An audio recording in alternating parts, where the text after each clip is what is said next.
Hello बच्चों। बच्चों आज हम यहाँ पर सॉल्व करेंगे कक्षा 5 हिंदी का सत्रांत का मॉडल पेपर। सत्रांत मीन्स सेशन एंडिंग का ये पेपर है और ये पेपर आपका होगा 40 मार्क्स का। तो ध्यान से देखिए, इसी तरह से आपका पेपर भी आने वाला है। देखिए फर्स्ट क्वेश्चन जो MCQs का होगा उसमें 5 मार्क्स आपका पठन से रिलेटेड होगा, जहाँ पर आपको एक पैसेज दिया जाएगा। पैसेज आपकी बुक का ही होगा। जैसे कि यहाँ पर आपके सामने एक पैसेज है, चलिए पहले हम इसे पढ़ लेते हैं। बैठक और भोजन कक्ष के बीच कम हवादार अंधेरे गलियारे की बंद सी कोठरी में स्वामीनाथन की दादी अपने सारे सामान के साथ रहती थी। उनका सामान था 5 दरियां, 3 चादरों, 5 तकियों वाला भारी भरकम बिस्तर, पटसन के रेशे का बना एक वर्गाकार बक्सा और लकड़ी का एक छोटा बक्सा जिसमें तांबे के सिक्के, इलायची, लौंग और सुपारी पड़े रहते थे। अब इस गद्यांश से संबंधित हमें प्रश्नों के उत्तर देने हैं। तो चलिए पहला प्रश्न हम देखते हैं। पहला प्रश्न है, लकड़ी के छोटे बक्से में निम्न में से क्या नहीं था? प्रश्न को ध्यान से देखिएगा बच्चों, क्या नहीं था ये आपसे पूछा गया है। ऑप्शंस हैं लौंग, तांबे के सिक्के, किशमिश। तो देखिए यहाँ पर आपको दिखाया गया है कि तांबे के सिक्के, इलायची, लौंग और सुपारी उस छोटे बक्से में होते थे। तो मतलब क्या नहीं होता था, वो है आपका किशमिश। तो हम यहाँ किशमिश को टिक कर देंगे। क्वेश्चन नंबर 2 है, दादी के पास कितने तकिए थे? अब तकियों की बात हो रही है तो आपको देखना होगा कि कितने तकिए बताए गए थे। तो हमारे पास यहाँ पर ऑप्शन दिए हैं 5, 4 और 3, जबकि तकिए तो हमारे पास मीन्स दादी के पास 5 थे। तो हमारा सही उत्तर होगा 5। चलिए अब बात करते हैं क्वेश्चन नंबर 3 की। बट उससे पहले मैं बच्चों आपको बता दूं कि आपके लिए मैंने वही पैसेज एक बार फिर से ऊपर यहाँ लगा दिया है, जिससे कि आपको क्वेश्चंस को करने में, सॉल्व करने में कोई दिक्कत ना हो। चलिए पढ़ते हैं क्वेश्चन नंबर 3। वर्गाकार बक्सा किससे बना था? ऑप्शंस हैं पटसन के रेशे से, लोहे से या लकड़ी से। तो देखिए वर्गाकार बक्सा जो है आपका वो बना था पटसन के रेशे से। तो यही आपका सही उत्तर भी होगा। तो हम टिक कर देते हैं ए को। नेक्स्ट क्वेश्चन है, गलियारा कैसा था? ऑप्शंस हैं कम हवादार, हवादार या चमकदार। आपने पहली ही लाइन में पढ़ा था कि जो गलियारा था वो कम हवादार और अंधेरे वाला था। तो अपना सही उत्तर हो जाएगा कम हवादार। नेक्स्ट क्वेश्चन है, बंदी सी कोठरी में कौन रहता था? ऑप्शंस हैं स्वामीनाथन, जानवर या स्वामीनाथन की दादी। और जल्दबाजी में बच्चे देखते ही उत्तर गलत कर देते हैं, लगा देते हैं टिक स्वामीनाथन को।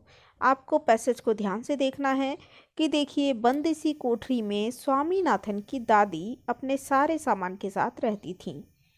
तो आपका सही उत्तर क्या होगा? स्वामीनाथन की दादी। बढ़ते हैं अगले प्रश्न पर। व्याकरण से संबंधित ये प्रश्न है। 3 प्रश्न हैं, सभी प्रश्न 1-1 नंबर के हैं। तो आपको ध्यान से करना है। पुलिस की वर्दी, इस वाक्यांश में वर्दी शब्द का लिंग क्या होगा? पुलिस की वर्दी में आपसे वर्दी शब्द का लिंग पूछा गया है। ऑप्शंस हैं पुल्लिंग, नपुंसक लिंग या स्त्रीलिंग। जैसा कि मैंने आपको पहले भी बताया है कि वर्दी जो है वो स्त्रीलिंग शब्द है, क्योंकि वर्दी के पीछे जब हम क्रिया लगाएंगे तो हमें पता लग जाएगा कि ये स्त्रीलिंग है। अगला प्रश्न है, अंधेर नगरी का राजा अनबूझ था, यह वाक्य किस काल का है? ऑप्शंस हैं वर्तमान काल, भविष्यत काल या भूतकाल। यहाँ पर आपको वाक्य को ठीक से देखना है। सबसे एंड में देखिए यहाँ पर आया है था, और ये था ही इस वाक्य का काल बता रहा है। था जब भी यूज होता है तो ये भूतकाल को बताता है। तो इस वाक्य का काल भी क्या हो गया? भूतकाल। अगला प्रश्न मुहावरे से संबंधित है। आग लगना, इस मुहावरे का सही अर्थ। आपसे पूछा गया है। ऑप्शंस हैं आँख में चोट लगना, नींद आ जाना या आँख खराब होना। आँख लगना मुहावरों का अर्थ होता है बच्चों नींद आ जाना, यह आपने पढ़ा भी है। अब हमारे दो प्रश्न हैं वर्तनी से संबंधित। दोनों प्रश्न एक एक नंबर के हैं, ध्यान से देखिए। निम्न शब्दों में से कौन सा शब्द शुद्ध है? आपको सही शब्द का जो शुद्ध शब्द है उसे चयन करना है। ध्यान से देखिए, आशीर्वाद लिखा है, लेकिन कौन सा सही है बोलकर आप देखिए। आपने पढ़ा भी है तो भी आप अभी बोलकर देखिए आशीर्वाद। तो यहाँ पर र हमेशा उस शब्द पर चढ़ता है जिसके पहले वो बोला जाता है, तो आशीर्वाद में हमारा सही शब्द ये है। अगला प्रश्न है, दो शब्द फिर से आपको दिए गए हैं और आपको वर्तनी के अनुसार इसे सही शब्द पर चूज करना है। भुक्कड़ शब्द यहाँ पर आपको देखना है। तो भुक्कड़ शब्द बच्चों, भुक्कड़ में दोनों क नहीं आते हैं, एक क होता है और एक ख होता है। इस चीज का आपको ध्यान रखना है। चलिए बढ़ते हैं अगले प्रश्न पर। ये वर्णनात्मक लिखित प्रश्न है जो कि आपकी पाठ से ही है, आपकी बुक से ही है, रिमझिम से।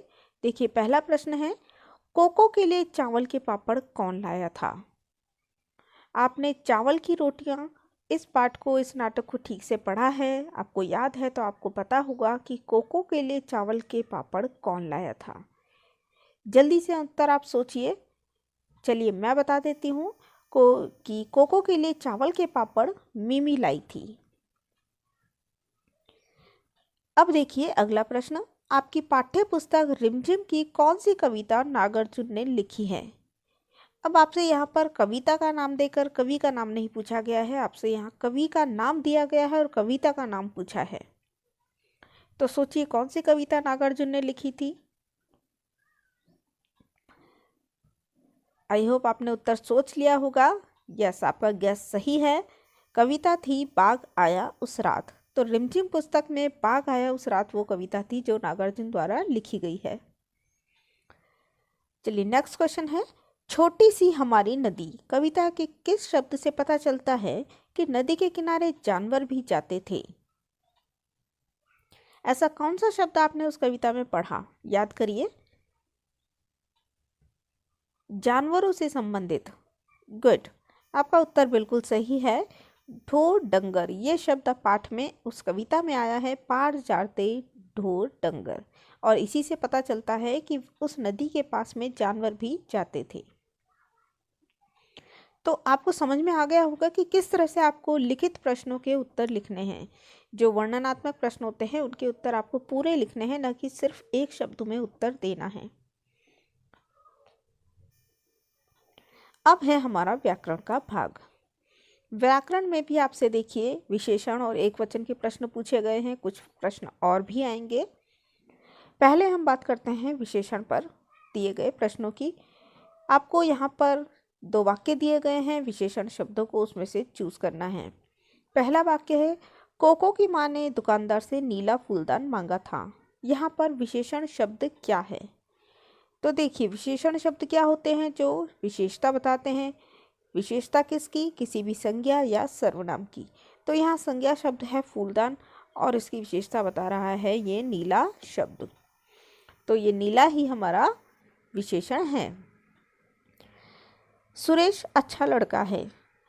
अब यहाँ लड़के की विशेषता है कि वो अच्छा है, तो अच्छा हो गया हमारा विशेषण। अब आपको देखिए एक वचन रूप लिखना है। अभी तक आप क्या करते थे, एक वचन दिया जाता था और बहुवचन लिख दिया करते थे, या फिर दोनों ही तरह के आपको देते थे, लेकिन इस बार आपको दोनों बहुवचन दिए गए हैं और आपसे पूछा गया है एक वचन। तो सुइयां का एक वचन क्या होगा?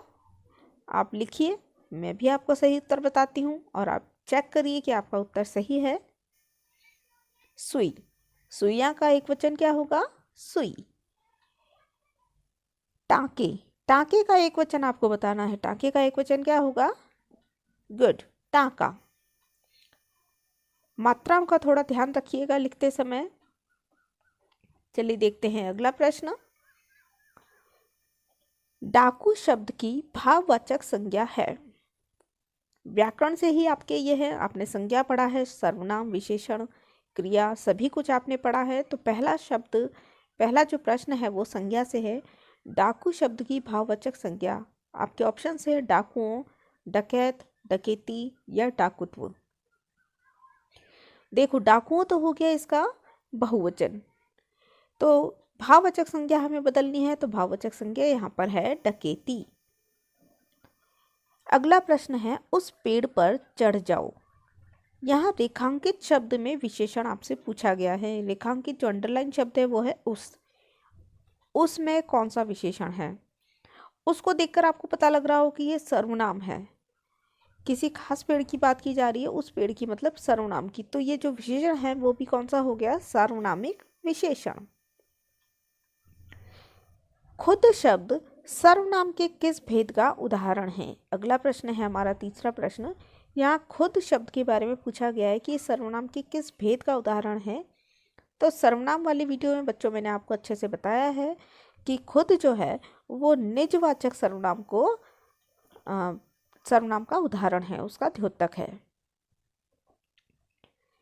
अगला प्रश्न है आपका, विशेषण शब्द जिन शब्दों की विशेषता बताते हैं उन्हें कहते हैं। यह मैंने आपको वीडियो में सीधे ही समझाया है, उन्हें कहते हैं विशेष्य। जिन शब्दों की विशेषता बताते हैं विशेषण, उन्हें विशेष्य कहते हैं। पाठ के जितने भी ग्रामर पोर्शन हैं, जिनके पाठ संबंधित ग्रामर मैंने बनाई है, उन सभी में मैंने आपको ये विशेषण, सर्वनाम और संज्ञा सभी की बीच बीच में आपको परिभाषाएं बताई हैं, उनके बारे में बताया है। अगला प्रश्न है, इस कक्षा में 35 छात्र हैं। रेखांकित शब्द जो है वो विशेषण का भेद यहाँ पर आपको बताना है कि 35 शब्द विशेषण का कौन सा भेद है? संकेतवाचक, संख्यावाचक, गुणवाचक या परिमाणवाचक। 35 एक संख्या है, तो ये कौन सा होगा? संख्यावाचक विशेषण। फिर भी अगर आपको कोई डाउट है, कुछ नहीं समझ में आ रहा है ग्रामर से संबंधित पोर्शन में, तो डिस्क्रिप्शन में विशेषण, संज्ञा, सर्वनाम सभी के मैंने लिंक दिए हैं। डिस्क्रिप्शन में आपको सभी वीडियोस के लिंक मिल जाएंगे, आप उन्हें देख सकते हैं और अपना डाउट क्लियर कर सकते हैं।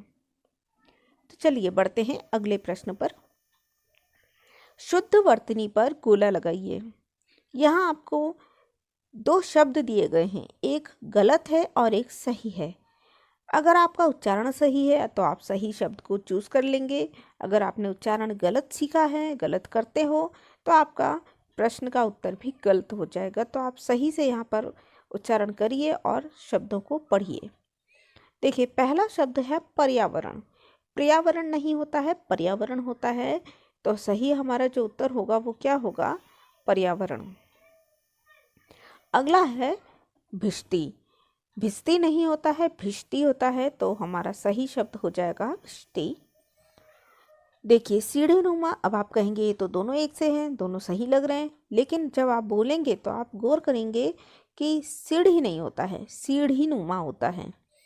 तो सही शब्द हमारा ये है। फिर है पुरस्कार। पुरस्कार शब्द में ये वाला स आता है, श से षटकोण का नहीं आता है। बहादुरी, अगर आप ध्यान से देखेंगे तो दूसरे वाले शब्द में आपको ब की भी आ की मात्रा मिलेगी और जल्दबाजी में हम कई बार गलत कर भी देते हैं। तो सही शब्द है बहादुरी। आई होप आपको अभी तक सारा पेपर समझ में आ रहा होगा। बढ़ते हैं अगले प्रश्न पर। यह है क्रिएटिव राइटिंग से रिलेटेड रचनात्मक लेखन। यहाँ आपको अपनी पसंदीदा किताब के बारे में 2 वाक्य लिखने हैं। 2 वाक्य लिखने हैं। किसी भी किताब के बारे में, आपकी जो भी पसंद की किताब है, एक बार तो आप रिमझिम के बारे में भी लिख सकते हैं। अब क्रिएटिव राइटिंग का जो एरिया है वो काफ़ी बड़ा है।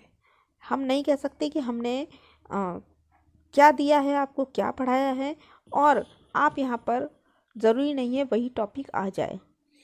तो ये बच्चे की खुद की क्रिएटिविटी का पता लगाने के लिए होता है कि बच्चा कितना क्रिएटिव है, उसने क्या सोचा है। अगर उसके सामने कोई टॉपिक दे दिया जाए, वो उस पर 2 वाक्य 5 वाक्य क्या लिख सकता है। तो यहाँ से आपकी क्रिएटिविटी का जानने का टीचर्स को मौका मिलता है। तो ये 2 वाक्य आप खुद से लिखेंगे। अब बात करते हैं लास्ट क्वेश्चन की, जो है सुलेख। नीचे लिखे गद्यांश को सुंदर और शुद्ध रूप में अपने हस्तलेख में लिखना होता है। और आपकी राइटिंग अच्छी है, आपने मात्राओं की गलती नहीं की है, तो आपके यहाँ पर पूरे नंबर कहीं भी नहीं जाएंगे, पूरे मार्क्स आपको टीचर देंगे। लेकिन अगर आपकी राइटिंग अच्छी नहीं है, इतनी सुंदर नहीं है, और लिखते समय आपने ऊपर से नीचे लिखने में भी मात्राओं में गलती कर दी है, तो बच्चों आपके मार्क्स कट हो जाने हैं। इसलिए ध्यान रखिए, सुलेख को बहुत ही सुंदर राइटिंग में लिखिए और अच्छे अच्छे कहीं भी मात्राओं की गलती किए बिना अपनी लाइंस को पूरा लिख दीजिए। आई होप आपको ये वीडियो अच्छी तरह समझ में आया होगा और अपने पेपर का पैटर्न भी समझ में आ गया होगा कि 40 मार्क्स का पेपर आपका किस तरह से आने वाला है। तो मिलेंगे बच्चों नेक्स्ट वीडियो में एक नए क्वेश्चन पेपर के साथ। Till then bye.